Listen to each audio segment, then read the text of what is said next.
This video started out with me trying to repair the window regulators, and I was going to do a how-to on that. And what it turned out to be was, my windows would not go down. You could hear the motor trying to run, but they wouldn't go up or down. They were up, but they would drop down a little bit and leave like a 1/4 inch gap here.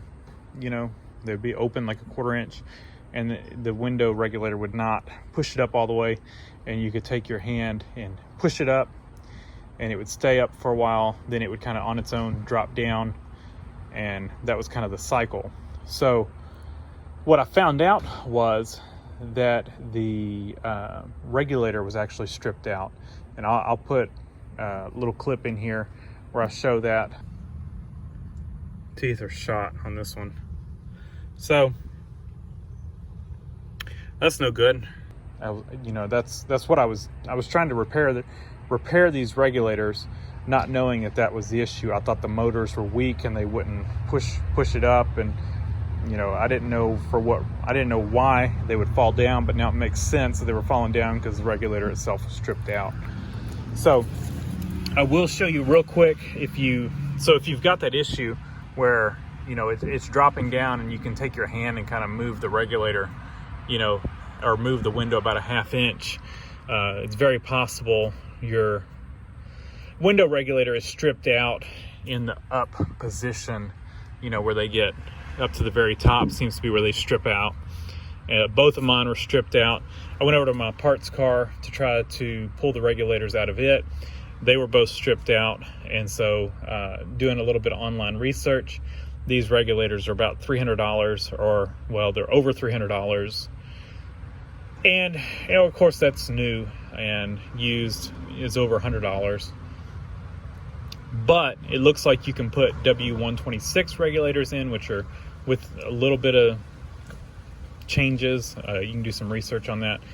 That's what I'm gonna do. But for now, we're propping it up, which is if you're watching this video, that's what I'm doing.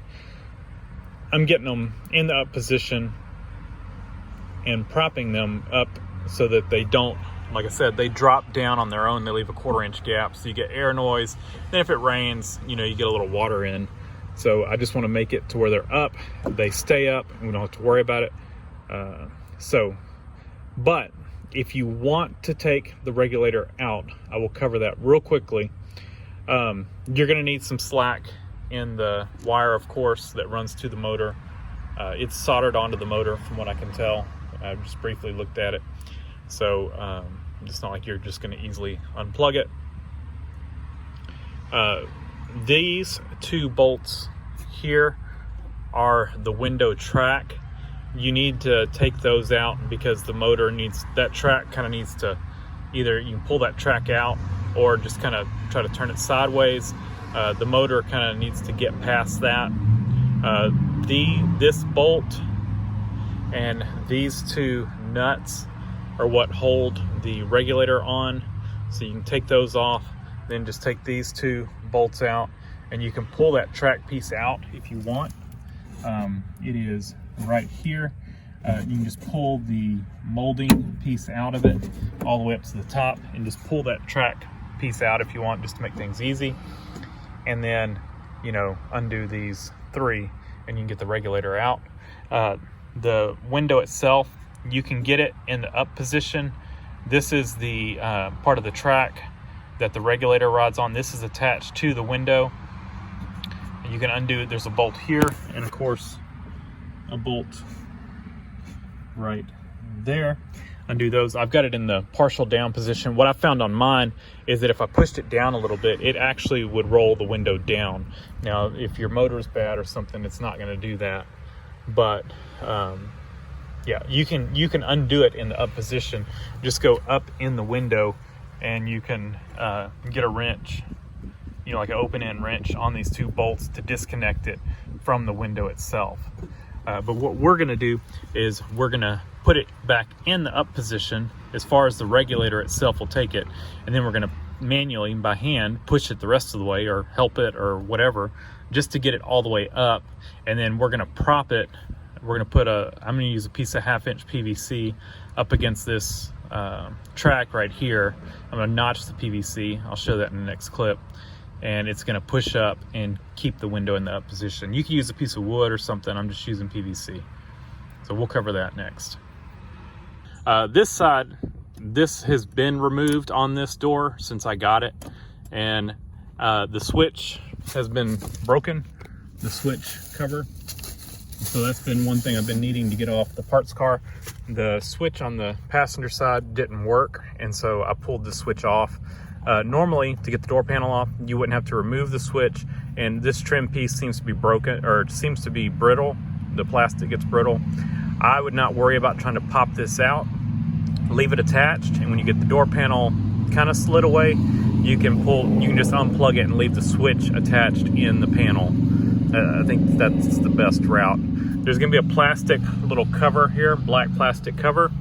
You're gonna take a thin blade knife or thin blade screwdriver and just kind of get in here and peel it out and pull it out. There's a screw behind it, and once you get that out, you can then kind of push this down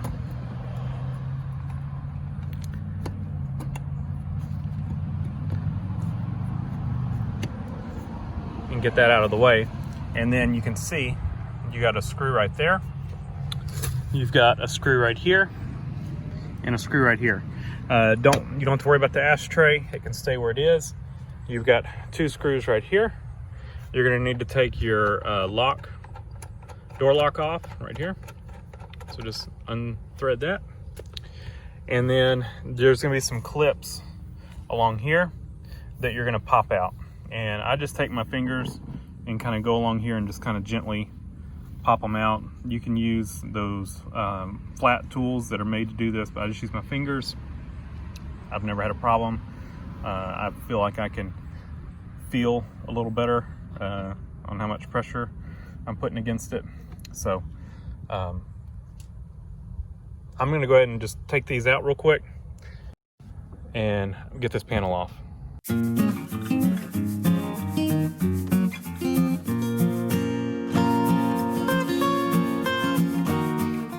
So we got it out, and I'm gonna go get the switch from the other window. There is a clip behind the ashtray, but I mean, I'll take the ashtray out. You can just kind of grab around the ashtray and kind of pull out and it'll pop it out. What I did is I took some scraps of PVC that I've got, and I drilled a hole in it, and then I cut it, and it just notched out a little bit where the hole was, or just cut out where the hole was. And so this is actually gonna fit up. Well, where is it? It's way up in here. I don't know if y'all can see it.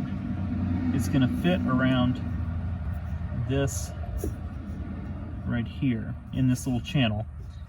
And then it's gonna come down, and I'm gonna let it sit right here next to this vacuum pod.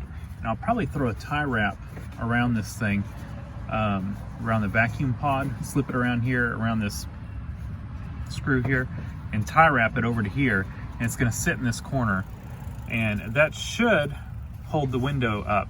I'm gonna take a measurement, and then I'll take my PVC cutters and cut it to the right length so that it puts some tension on the window.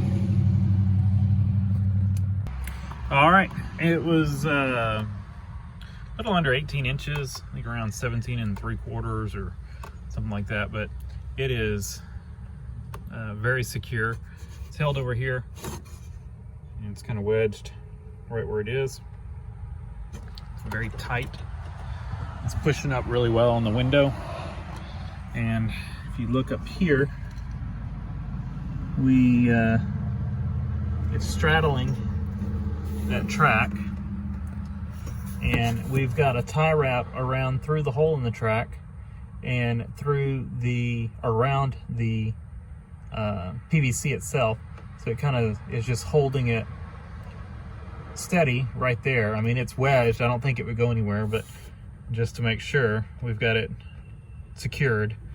And the reason I use PVC and not like wood or something is I was afraid the wood would hold moisture, so this should not. And it's also up on this spot where you know, water would drain down here, so shouldn't cause any harm there.